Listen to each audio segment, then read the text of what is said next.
ओ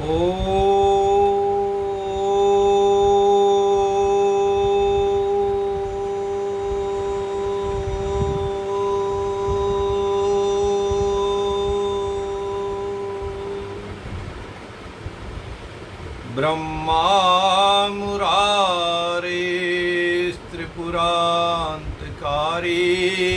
भानुः शशि भूमिसुतो बुधश्च गुरुश्च शुक्रः शनिराहुः केतवः सर्वे ग्रहा शांतिकरा भवन्तु। आदित्यादि नवग्रहेभ्यो नमो नमः। Jyotishpunj TV live शनिवार प्रातःकाल 9 बजे सभी का स्वागत है। मित्रों, जैसे आप जानते हैं कि हम हर शनिवार के दिन प्रातःकाल 9 बजे ज्योतिषपुंज टीवी लाइव पर ज्योतिष के सूत्रों का सूत्रपात करते हैं, अर्थात जो महर्षि पराशर जी के द्वारा बताए गए तथ्य हैं, वस्तुपरख हैं, शोध हैं, सूत्र हैं, जो उन्होंने जिस रूप में आदेश दिया था उनको हम मिला करके कंठस्थ करके प्रयोग करने के लिए उत्साहित प्रोत्साहित करते हैं। और मित्रों, यह जो प्रोग्राम है, जो कार्यक्रम आधे घंटे का है, यह विशेषतः ज्योतिषी बंधुओं के लिए बहुत ही लाभकारी गुणकारी होता है, क्योंकि बहुत से लोग फलित करते हुए अर्थात प्रिडिक्शन करते हुए, आप कितनी भी विधा जानते हो, कितनी भी मास्टरी आपकी इसमें हो, लेकिन अल्टीमेट तो वही है प्रिडिक्शन लेवल क्या है, कितना प्रिडिक्शन आप कर सकते हैं, किस लेवल की कर सकते हैं, और किन किन सूत्रों को मिला करके एक और अधिक लेवल का प्रिडिक्शन, एक और अधिक उसमें परिपक्वता हम लाएं, उन्हीं का सूत्रपात करते हैं। कुछ लोग, कुछ मित्र हलो भी करते हैं, प्रणाम भी कर रहे हैं और भी कुछ बातें लिखते हैं मित्रों, और कुछ जिज्ञासु अपनी डिटेल भी शेयर कर रहे हैं। मित्रों, डिटेल शेयर करने के लिए यह प्लेटफॉर्म नहीं है। इसके लिए आप स्वयं या तो ज्योतिषपुंज टीवी से डायरेक्ट बात कर सकते हैं, उनके पास भी और भी ज्योतिषी हैं, विद्वान हैं, और या आप मेरे से संपर्क कर सकते हैं और फीस के साथ उसको आप उसका समाधान, विवरण, विवेचन या प्रेडिक्शन भी की भी जानकारी ले सकते हैं। मेरा मोबाइल नंबर आप चाहें तो नोट कर लें जल्दी से, और इसके बाद आपसे रिक्वेस्ट है कि प्रेडिक्शन के बारे में मैसेज ना दें, क्योंकि उससे व्यवधान भी होता है और प्रेडिक्शन इसमें है भी नहीं, कोई इसमें हम किसी भी तरह का प्रश्न लेने की व्यवस्था नहीं है। मोबाइल नंबर 9818885137 है, और आप मेरे से बात कर सकते हैं फ़ोन पर, ये लाइव ख़त्म होने के बाद भी, लेकिन बात मित्रों तभी करें जब आप फीस देने के लिए भी इच्छुक हों। बिना फीस के कोई सेवा उपलब्ध नहीं। चलो मित्रों, पिछली कक्षा में इसलिए कहता हूँ क्योंकि पढ़ाने का ही काम है, जो तो हम पढ़ा रहे हैं बेसिकली, और जो नियमित रूप से इनको सुन रहे हैं, जान रहे हैं, वह विद्वानों के लिए भी लाभ हुआ देने वाला है, और जो बिल्कुल विद्यार्थी हैं, बेस लेवल से भी स्टार्ट कर रहे हैं, उनको भी इससे बहुत सारी चीज़ें मिलती हैं। और किसी से कोई प्रोग्राम कभी छूट जाता है तो डॉक्टर ललित पंत के नाम से यूट्यूब चैनल है, उस पर भी बहुत सारी वीडियो उपलब्ध हैं, ज्योतिष के बारे में भी और विषयों में भी, उनको भी आप देखकर लाभ उठा सकते हैं। हाँ, आपको क्लिक हो जाए, पता चल जाए कि कोई वीडियो आ गई है, तो मेरा YouTube channel DR Lalit Pant को भी आप सब्सक्राइब कर दें, आपको और अधिक फायदा हो। तो मित्रों, पिछली कक्षा में हमने गण में जन्म का फल जाना था, गणों की कुछ चर्चा की थी। जैसे चर्चा की थी, 3 गण हैं, देवगण, मनुष्यगण और राक्षसगण। किस गण में किस जातक ने जन्म लिया है यह तो ब्रह्मा जी द्वारा निर्धारित है। आप और हम ऐसी व्याख्या, ऐसी व्यवस्था नहीं कर सकते कि इस गण में जन्म हो, इस लग्न में जन्म हो, इस राशि में जन्म हो, इस वर्ण में जन्म हो, इस संप्रदाय में जन्म हो, या इस घर में, इस देश में, इस परिवार में जन्म हो। यह व्यवस्था आपके और हमारे बस की नहीं है। यह तो केवल और केवल ब्रह्मा जी का ही वरदान है। तो इसी तरह है, किस गण में जन्म लिया है, जिस समय, जिस काल, जिस पल, जिस घड़ी, जिस घटी, जिस प्रतिपल में किसी का भी जन्म हुआ है, उस समय वाक्यों की बात, जो पंचांग की बात हमने की थी, मास की बात की थी, तिथि की बात की थी, और अब गण की बात कर रहे हैं, तो जन्म लिया वह पूर्व निर्धारित है।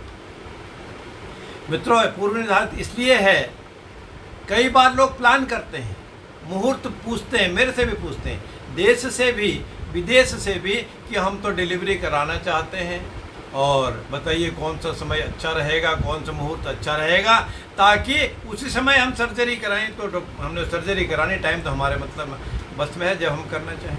तो मित्रों, भगवान की बनाई व्यवस्था को, ब्रह्मा जी द्वारा रचित ब्रह्मांड को, प्रकृति को हम छेड़छाड़ ना करें, इसी में सबकी भलाई।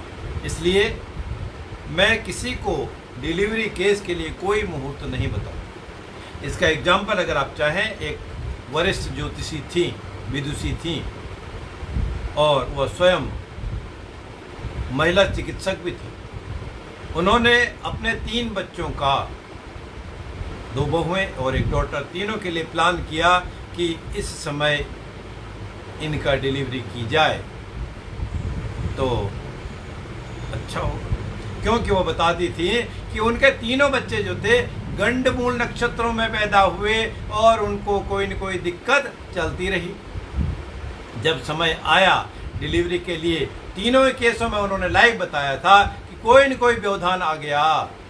एक के केस में जिनकी डिलीवरी होनी थी उनको बुखार हो गया, एक के केस में बीपी बहुत डाउन हो गया, एक किसी और के केस में वहाँ पर ट्रांसफार्मर जल गया और हॉस्पिटल में अंधकार मच गया। तो जब तक ठीक ठाक होता था, फिर वो समय व्यतीत हो गया, निकल गया, और वो गंडमूल नक्षत्रों में ही पैदा हुई, जमूल नक्षत्रों में ही उनकी डिलीवरी हुई।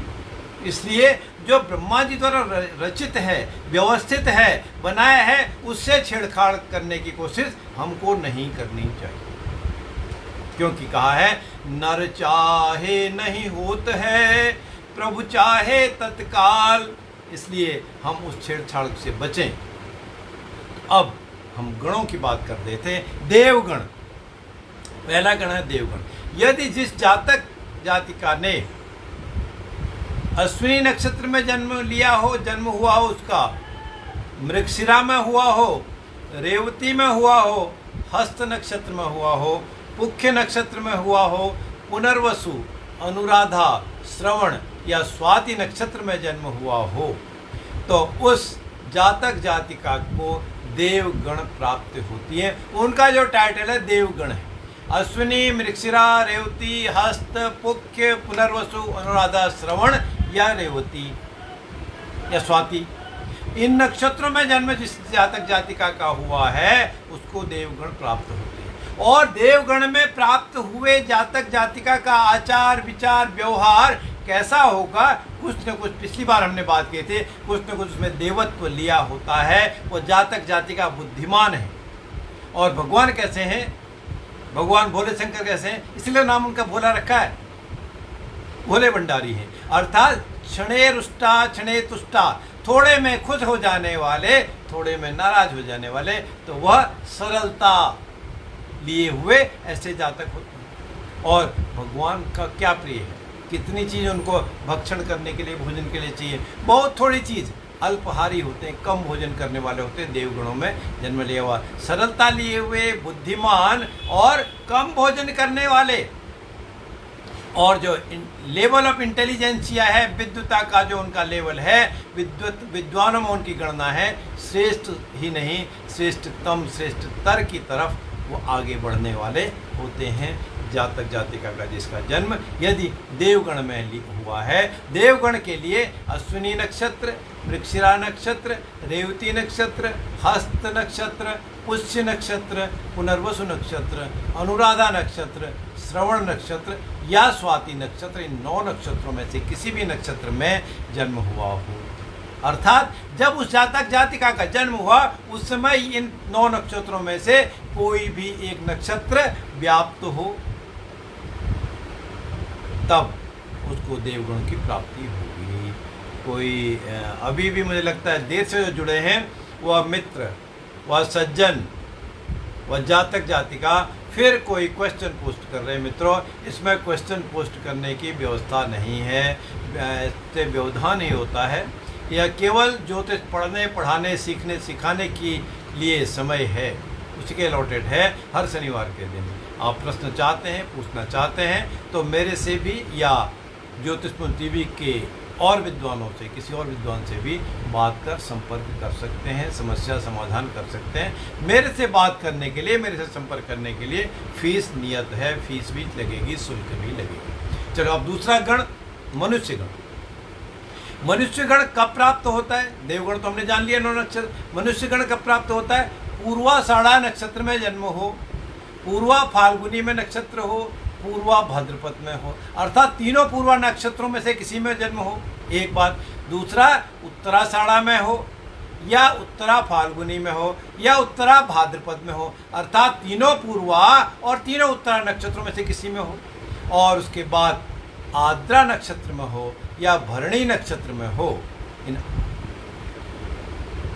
8 नक्षत्रों में ये जन्म हुआ है तो जातक को मनुष्य गण प्राप्त हो। मनुष्य गण में कैसे फल होंगे, कैसा होगा जातक? मनुष्यता लिए हुए, मनुष्य का व्यवहार करते हुए, जैसे कॉमन मैन है, आम नागरिक है, आम जन है, उसका उसमें आचार विचार व्यवहार होंगे, अर्थात वह मान सम्मान देने वाला भी, मान सम्मान चाहने वाला भी, मान सम्मान प्राप्त भी होता है मनुष्यगण में जन्म लिया हुआ जातक। और जातक या मनुष्य क्या है? अपने कर्मों से कुछ न कुछ कमा लेता है। कमाने का मतलब, अर्न करने का मतलब पॉजिटिव से है, लेकिन वो जैसे कर्म करेगा वैसे फल देगा भगवान, अर्थात वो यश अपयश धन दौलत मान सम्मान कमाता भी है, खोता भी है कर्मों से, इसलिए वो उसके पास किसी न किसी रूप में धन होता है, चाहे वो पॉजिटिव धन हो या नेगेटिव। और ऐसे जातक जातिकाओं के जो नेत्र हैं, आँख हैं, इनका जो साइज है कुछ बड़ा होता है, या अब देश काल पात्र भी देखना पड़ेगा। चाइना के, जापान के, सिंगापुर के लोगों को अगर आप देखेंगे उनका साइज भी छोटा है, हाइट भी कम है, शरीर सौष्ठव भी कम है और नेत्र भी कुछ छोटे होते हैं। हमको उससे कंपैरिजन करना होगा, लेकिन बड़े नेत्रों से मतलब है कि यदि नेत्र बड़े नहीं भी हैं तो उनकी दृष्टि जो है दूरदृष्टि होती है, दूर की सोचने वाले होते हैं, या उनकी आईसाइट बहुत अच्छी होती है। और ऐसे जातक निशाना लगाने वाले भी होते हैं, निशाना पढ़ने के लिए, निशाना बोलने के लिए, निशाना कटुता के लिए, कटु वचनों के लिए, आर्गुमेंट करने के लिए, जो कोर्ट कचहरी में जो वकील भी प्रैक्टिस करते हैं, सटीक उत्तर दे देने वाले, अर्थात धनुर्विद्या की तरह कार्य करना। क्योंकि धनुर्विद्या जब बताई गई थी उस समय और आज के समय में फ़र्क है। और ये निशानेबाज भी जो होते हैं, चाहे ओलंपिक में मेडल जीत रहे हों या धनुर्विद्या से जीत रहे हों या किसी और से जीत रहे हों, या हमारे जो आर्म्ड फोर्सेस के मित्र हैं, जो कर्मचारी हैं, उनका भी निशाना सटीक जाता है, भले वो मिसाइल का निशाना क्यों ना हो। और इनका जो कॉम्प्लेक्सन है, वर्ण जो है गौर वर्ण होता है। गौर वर्ण डिफाइन करना पड़ेगा, डिटेल करना पड़ेगा। साउथ अफ्रीका का गौर वर्ण कैसा होगा, चाइना का कैसा होगा, इंग्लैंड का कैसा होगा, यूएस का कैसा होगा, यूके का कैसा होगा, या इंडिया के भी किस पार्ट का कैसा वो गौर वर्ण होगा, उसको हमको देश काल पात्र परिस्थिति के अनुसार चयन करना होगा, डिफ्रेंशिएट करने वाला। और अपने आसपास रहने वाले को, नगर हो, गांव हो, समाज हो, उनको सम्मोहित करने की उसमें कला या उनको वश में करने वाला, ऐसी उनकी टेंडेंसी होगी, ऐसे उनकी पावर होगी। अब जो आखिरी गण है वो राक्षस गण है। कृतिका, मघा, अश्लेषा, शतभिषा, ज्येष्ठा, धनिष्ठा या मूल नक्षत्र में जिसका जन्म हो, ऐसे जातक जातिकाओं को राक्षस गण की प्राप्ति होती है। राक्षस से मतलब क्या है? शब्दों से ही पता चलता है। पिछली बार भी हमने कक्षा में ही बात की थी। अर्थात वह छल कपट करने वाला, झगड़ा करने वाला, झगड़ालू, उन्माद युक्त, नशीला। नशीला चाहे वो सेवन करने वाला हो, बातें करने वाला हो, प्रयोग करने वाला हो, या किसी को इस तरह से बात करके उलझा देने वाला, है ना, और बड़ा काम कर देगा, भयंकर से काम कर देगा। और इनको कोई न कोई उदर का रोग, प्रमेह का रोग, शुगर का रोग भी होता है, और ये वचनों को भी कटुता से प्रयोग कर देते हैं, कटु वचन भी बोलते हैं। तो इस तरह की बातें तीनों गणों में जन्म लिए हुए जातकों की थी। और भोजन की बात राक्षस गण की करें तो उसका भोजन में कोई विचार नहीं करता, है ना। जो भोज्य हैं, अभोज्य हैं, जो पाच्य हैं, अपाच्य हैं, कुपाच्य हैं, सुपाच्य हैं, कोई विचार नहीं करने वाला, सब कुछ खा देने वाला। फिर भी अभी कई सारे मित्र जो लाइव देख रहे हैं, बहुत सी मैसेज दे रहे हैं। मित्रों, ये मैसेज के लिए प्लेटफॉर्म नहीं है, प्रिडिक्शन के लिए नहीं है। प्रिडिक्शन कैसे की जाए उसके सीखने सिखाने की यह कक्षा है। और कंसल्टेंसी के लिए अच्छा है, जहां आप रहते हैं उसके आसपास ही विचार करें, संपर्क करें विद्वानों से। मेरे से आप करना चाहते हैं दिल्ली में, तो आप मेरा नंबर लेके मिल सकते हैं, बात कर सकते हैं। और मेरा नंबर मैं आखिर में दोबारा से फिर बोल देता हूँ, 9818885137। और इसमें मित्रों शुल्क देना होगा, अर्थात फीस देनी ही होगी। बिना फीस के फ्री का मेरे पास सामान नहीं है, फ्री की सलाह, फ्री की प्रेडिक्शन नहीं है। आने वाले शनिवार के दिन हम कुछ और प्रिडिक्टिव फॉर्मूला के साथ, कुछ और सूत्रों के साथ फिर उपलब्ध होंगे। तब तक के लिए जय श्री राम, जय जय श्री राम, जय जय श्री राम।